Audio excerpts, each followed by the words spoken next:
Alright guys, here we are. I am actually doing a post-com this time. First time I'm doing it this season. We had the holidays come up, so didn't really get a good chance to record it live. I had to play my game against Monkey and the Rockport Sableyes. Um, kind of just in my room quietly while everyone was here. But here we go. So I am 3-0 coming into this game. My opponent, I believe she was 0-3. I'm gonna do a quick rundown on my team in a second here, but here's her team. So she actually made a transaction.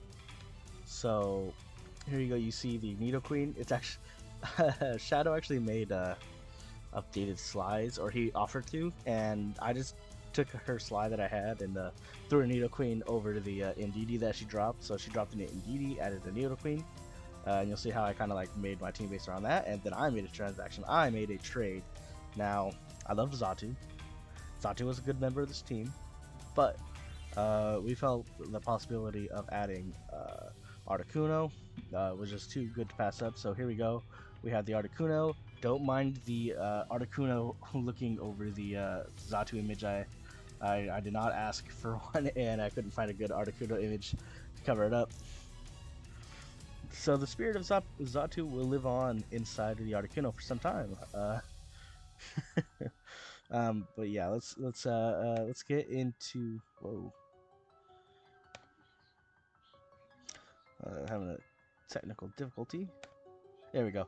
I accidentally closed the page. So let's see. So here we go. We have Rick the Circuitry with the E-Belt, Beast Boost, T-Bolt, Volt Switch, Energy Ball, Dazzling Gleam. It's got a nice little speed stat to outspeed the Nido Queen if possible, which Energy Ball will do a decent amount. If I'm at +1, it could do like a lot, over half. So meaning it wouldn't really give a switch in. Choice Banded Blaziken, Darther the Blaziken with Flare Blitz, CC, EQ, and U-Turn.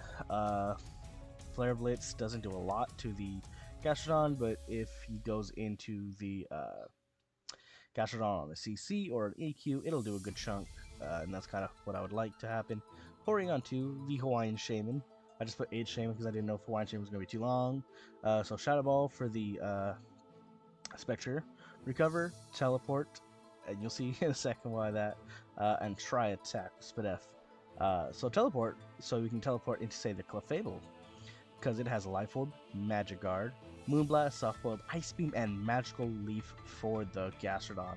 Fun fact, Magical Leaf and Grass Knot, the exact same power, and it does not get Energy Ball. Yeah. But yeah, offensive Clef. I was originally thinking unaware, but then I was like, you know what? Offensive Clef for this matchup looks really good because she has a lot of Dark types. And she doesn't really have like a good resistance. Like if I look at her team right here, her only resistance is like Nido Queen. Everyone else takes a lot of damage, so I thought, hey, even if she switches into Nido Queen, she's taking a good probably 30%, I imagine, 25 to 30, which is good damage, and then I can swap out into like Vaporeon or Porygon 2, and come back out and get damage. So here we go. We have Monkey. Another my opponent last week was Kim. I had Vaporeon named Kim. This week it's named Monkey. So with Wish, Flip Turn, Heal Bell, Protect. Kind of just the clerical. No Scald. Doesn't really need it this week. But yeah, it's kind of just here. It's good for Heal Bell because things are probably gonna get toxic, I imagine. Then we have the Newmont M-Man 47 Articuno with the Heavy Deduce, the Pressure of the Free Try, Defog Roost, and Whirlwind, which actually I had to change. I actually swapped out Whirlwind for, what move did I switch it out for? I switched it out for U-Turn, I believe, because Pressure and Whirlwind could not go together. But yeah, so let's take a look at the battle. Alright, like I said, this is post-com battle. Did not get to record it live, so here we go. So we start off, I see their team. So like I look at it, right, nothing really wants to switch into Clefable. The only thing that was a switch in was Nido Queen, and she didn't bring it. And like unless she led Spectrier or Duraludon, like Clef was pretty safe. So we have Embiid the Clef come out. She goes for Reflect and Moonblast. The crit, I'm pretty certain, does not matter. this is max special attack. She did not get a light screen off, so I don't think the crit mattered. So here we go. So I actually switch out because I'm fearing the flash cannon. If she specs or AV, it's not gonna be a fun time. Goes for the flash cannon, get off, you know, a little bit of damage. So right here, I think, all right, flip turn's pretty safe. She goes for Draco Meteor. Like if she went Gastrodon, it's fine. I would have just swapped out the Clef anyway. So at -2, I'm not really too worried about a flash cannon, since it revealed to not be specs. Moonblast brings out the Sableye, not sure why. Another Dark type goes down. Brings out the Gastrodon. It lives on 4%. That had to be max special defense and maybe even a roll or something. I'm not sure, because that did a hell of a lot. Brings out the Rowan Mo. That actually did a good amount. It was close to in range, but I don't have leftovers, so it was kind of in range. So it's like, all right, I guess I'll soft boil here. The unfreeze was unfortunate, but it gives Clef one more kill. So right here, she goes into the Spectre. Shadow Ball. It is a 2-hit KO from here, so I'm like, you know what, let me not risk anything. I may have gotten good damage off. So let's just go Porygon 2 to clinch it up. I forgot to change the trace, by the way. I meant to make it be analytic. Luckily, it did not matter here. So yeah, so Porygon 2 will get to kill. It's pretty solid switch into this. And yeah, this is the first 6-0 I've gotten in the season. Clef just ended up being an amazing matchup, and since she did not have the Nido Queen, it made it that much easier for Clef to just come in. Still not sure why she brought the Sableye. It was slower than the Clef, and I think she went for knockoff and died is probably what happened. And then the Gastrodon barely living. I actually want to calc that. I'm gonna copy.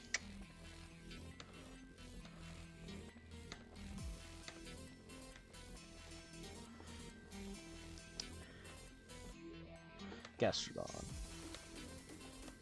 Actually, I have to clear my old sets. I gotta refresh.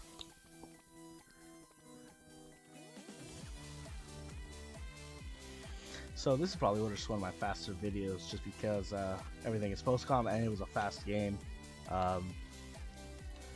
So yeah. Gastrodon. We're gonna make it Spadef because I think it was Spadef. There's no way it lives if it was first def.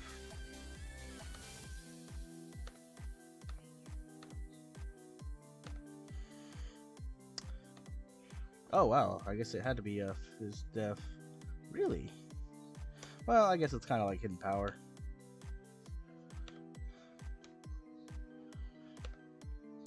Oh wow, so it couldn't kill no matter what.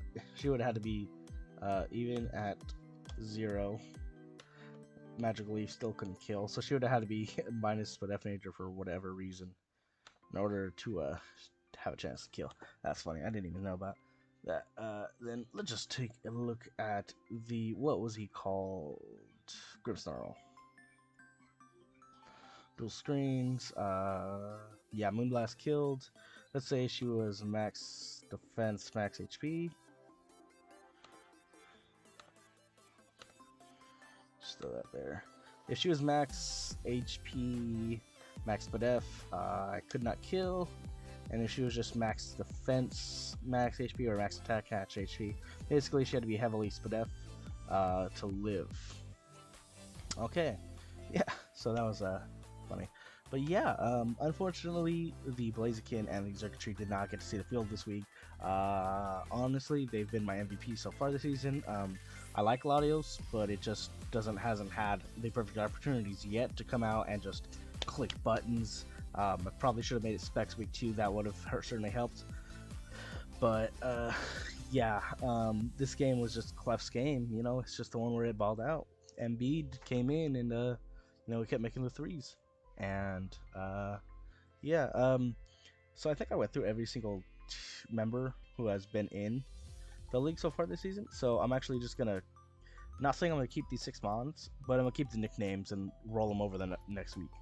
So so that way we'll actually hopefully get more representation next week. This next game, I believe I play red in the Georgia Ninjas. That's I think what he said. I'll double check.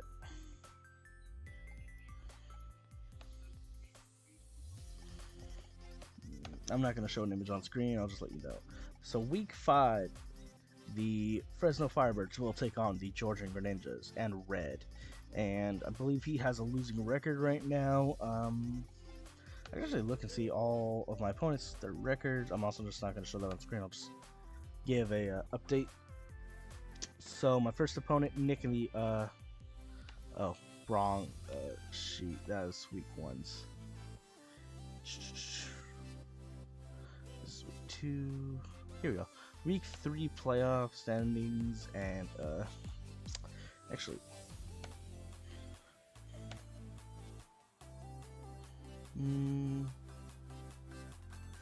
where?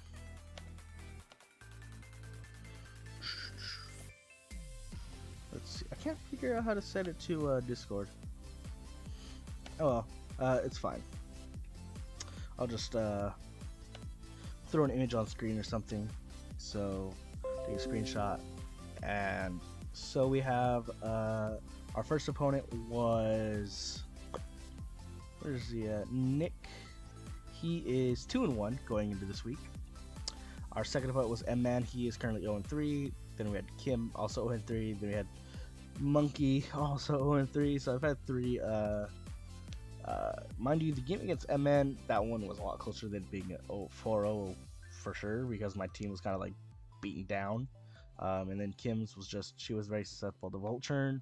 This one, Monkey was very susceptible to Clef.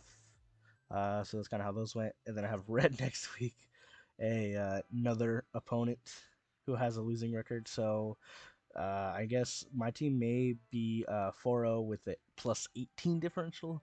But what's funny is it's kind of equates to like the Pittsburgh Steelers at the moment. Good record, but not enough depth, I guess, to really boast about it. But with my 6-0, that guarantees that I don't remember if I've seen. I don't remember if Rick and the Atlanta Braves played yet. But yeah, at best they will be able to tie us in differential, and yeah, that would be pretty cool to be first right now in the league. But yeah, I'm gonna be getting out of here. Hope everyone has a good night.